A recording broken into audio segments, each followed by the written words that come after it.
こんにちは。新潟都庁又温泉の宝岩洞に泊まっていました。焦っていました。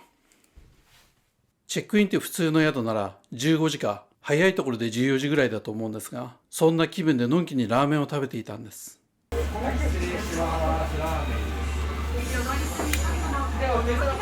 そろそろかなと一応サイトで確認したら、なんとチェックイン13時からでした。関越道の小出インターを背にして2、30分ほど走ると山が近くなり、この道が奥只見湖やさらにその先の尾瀬につながっていることを看板が教えてくれます。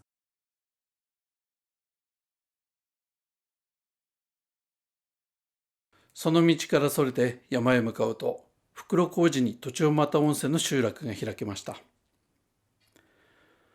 3軒の温泉宿があるのみの静かな集落。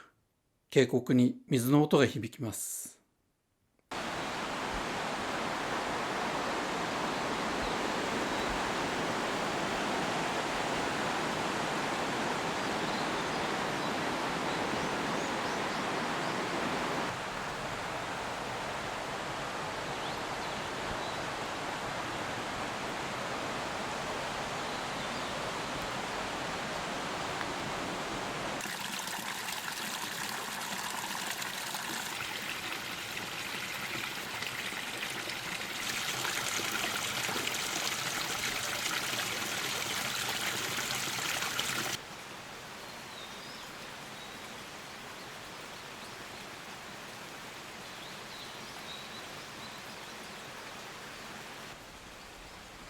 ここがバス停ですね。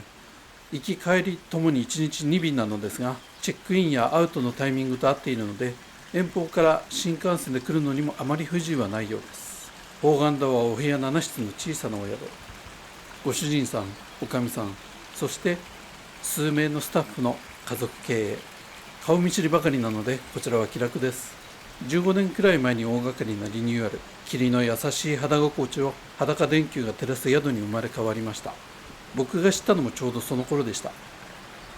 あ、ちなみに宝岩堂じゃらん楽天などネットエージェントで探しても出てきません。リピーターさんの紹介や口コミで人々にその存在が伝わっていっています。これは見事、満足度が高くないとできることではありません。宝岩堂は坂の上。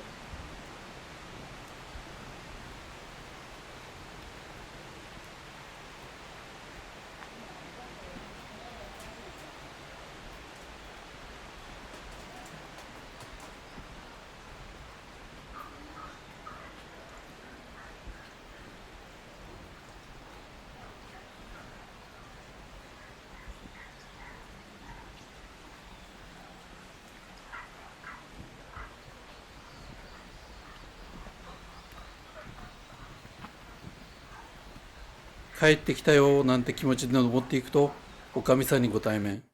おかみさんニコニコ、こちらもニコニコ。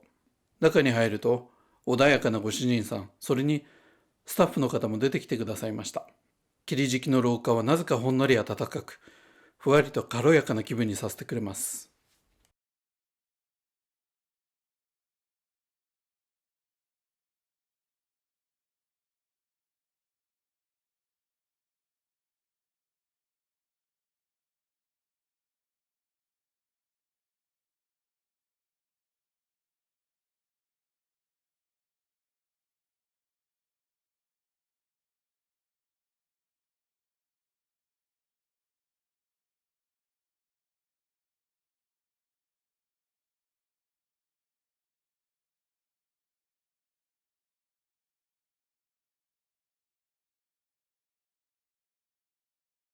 予約していたのは、小上がりのある3-15番。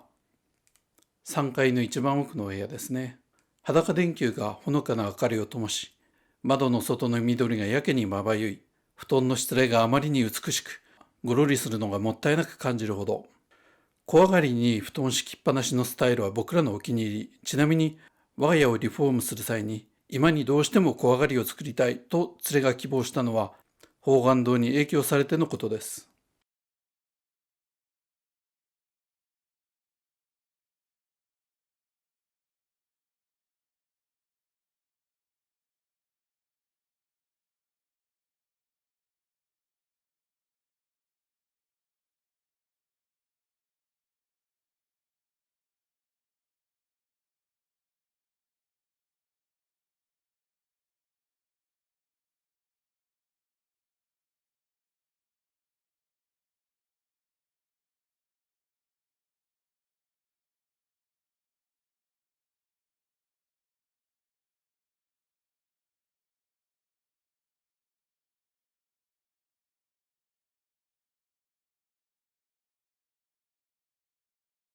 周囲には本当何にもなく、木々のざわめきだけが聞こえています。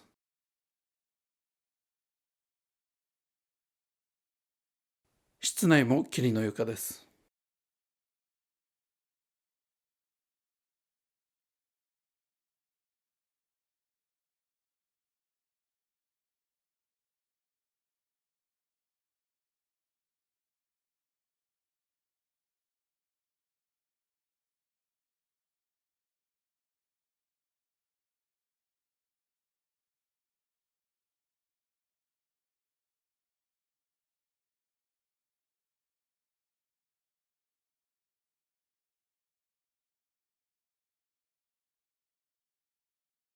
温泉へ向かいました。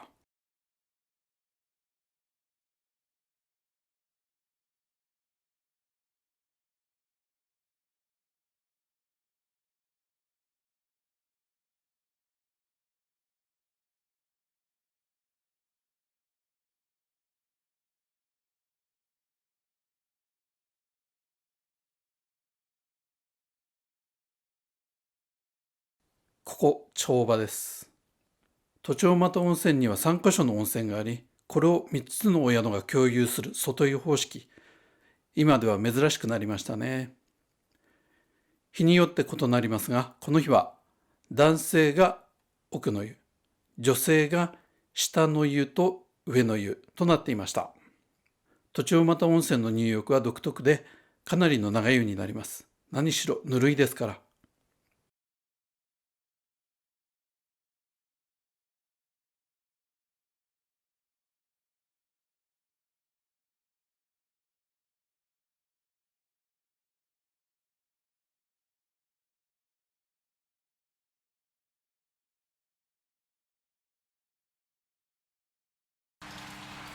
奥の湯に入るとみんな瞑想中のように静か。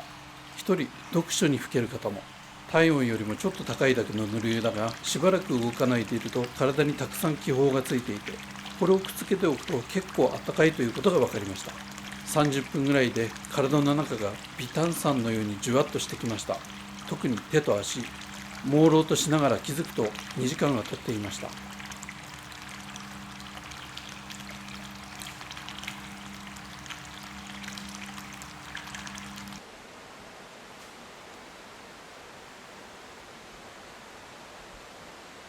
チェックインの時間が早いことに関連する滞在時間ですが、僕が泊まったことある中では、野沢温泉住江伏屋が最長の23時間、次いで船山温泉が22時間、そして今回の宝願堂は船山温泉に次ぐ21時間30分の長さなのでした。そしてこの滞在時間の長さは、土地をまた温泉に入るのに大変都合が良いのです。何しろ3時間以上入浴する方もいるようですから、できれば連泊がおすすめ。日中にじっくり入ってその後のんびり散歩するのが本当に最高です。ラジウム温泉というのはどうやら吸う温泉のようですね。ラジウム温泉は空気に触れるとラドンガスを発生させます。放射性のガスらしいですが、濃度がとても低いことにより人体に有害どころか、逆に細胞を活性化させ細胞の老化を遅らせる抗酸化作用があるようです。世界中にラジウム温泉、ラドン温泉があることからも、人間は昔からそういうことを体で知っていたということなのでしょう。改めて都庁又温泉に目を向けると、ラジウムの濃度は日本で2番目らしいです。またこの湧き出している温度が絶妙でして、温度が高いとラドンは空気中に散らばってしまうのですが、ここでは人肌の温度で自然湧出しているため、ラドンが湯の上に長時間漂ってくる。しかもぬる湯なのでいくらでも入ってられます。本当あつらえたようなお湯です。それと子宝の湯としても知られていて、宝願堂のおかみさんもその効能を実感した一人です。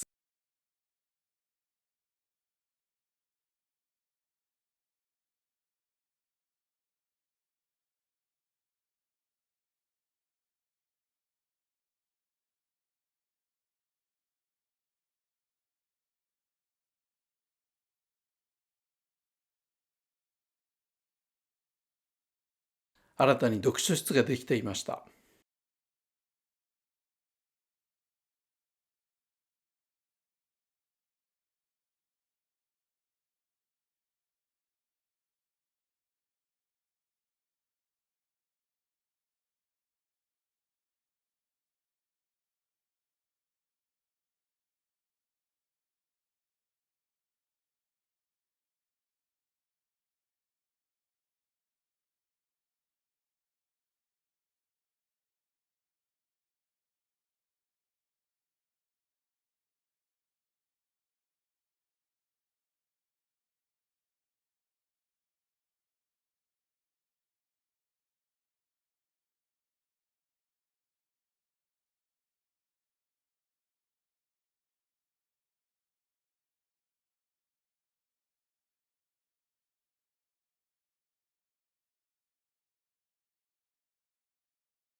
時間となり1階の食事処へ。料理はご主人さんとおかみさんが工夫して手作りしているようです。そのクオリティが素晴らしかった。ああ、美味しい。飲み干してやったよ。よかった。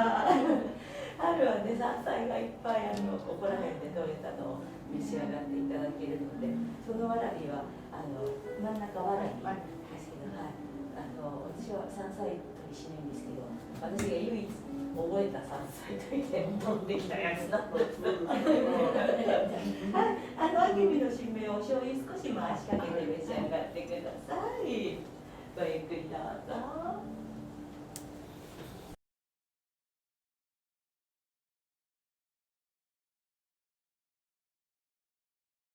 全部美味しかったのですが、特にこのゼンマイの白あえが最高でした。あけびの新芽のおひたし。あけびの新芽は超貴重らしいですね。これは食感が独特で、茹で方も関係しているようです。山の宿へ行くと山菜は珍しくないですが、宝岩堂の味はどこか上品で垢抜けている気がします。これはもしかして、下ごしらえにめちゃめちゃ手間をかけているということなのでしょうか。山菜料理をばあばから習ったおかみさんに、茹で方にどんな秘訣があるか聞いてみると、なんとあれが入っていたんです。やっぱりそんなやつ使ってたか。悪びれもせず。そのバサのエキスについてもう少し聞いてみると、それはどうやらばあさんのエキスということが分かりました。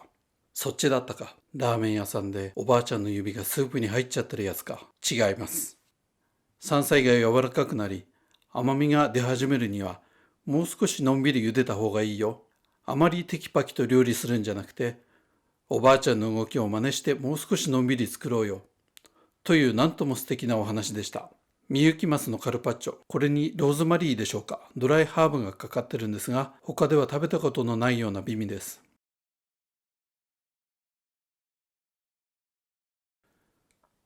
山菜の天ぷらは山椒、珍しいですね。根曲がり竹、タラの芽、ウドの芽、アスパラ。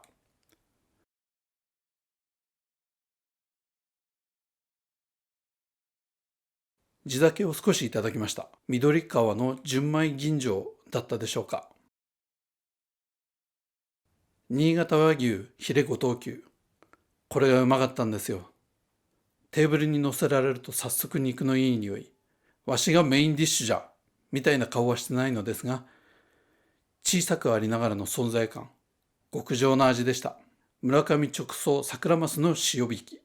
村上といえば鮭をぶら下がして干している絵が思い浮かびますが、これはその桜マスバージョンなんでしょう。高級魚ですね。しっかりとした塩味でめちゃめちゃご飯が進みました。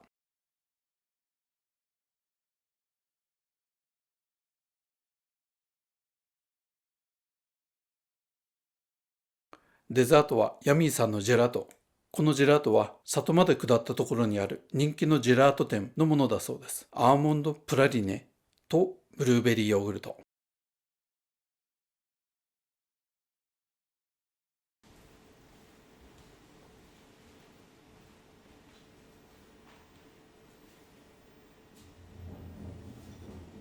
おやすみなさい。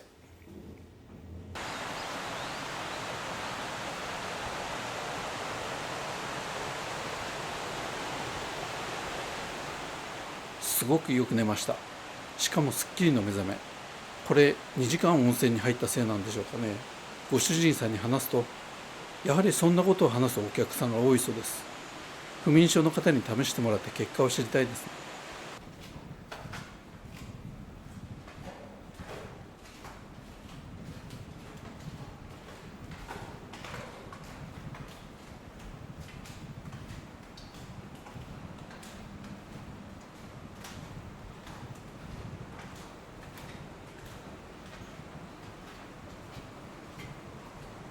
現代人の用水を目指して木で作られたほの暗い参道を対抗していきます。都庁又温泉の特に下の湯では源泉のすぐ近くに湯小屋があります。それはお湯の質を最優先に考えた作りなのです。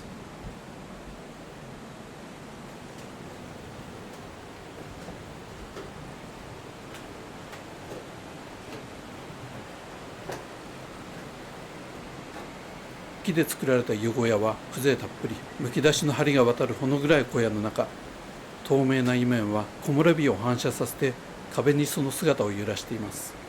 湯を揺らさないようにそろりそろり歩み進み、首の座りのいい石と石の間を見つけてそこに落ち着きました。湯殿にこもったように響く渓流の音は母体の血流の音。1時間ほど睡眠の入り口を行ったり来たりしながら胎児のような時を過ごしました。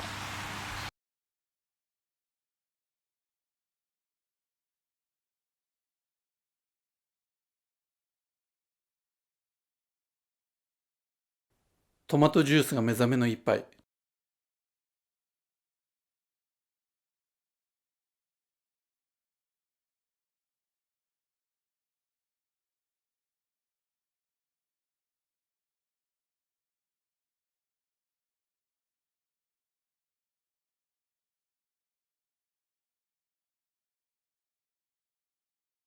厚焼き卵も名物の一品です。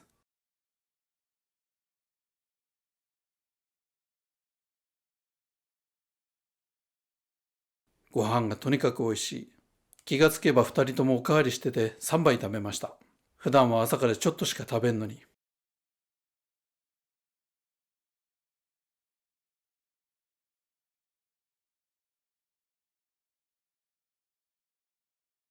荷造りしながら釣れば、はあ、帰るのか、とつぶやいた。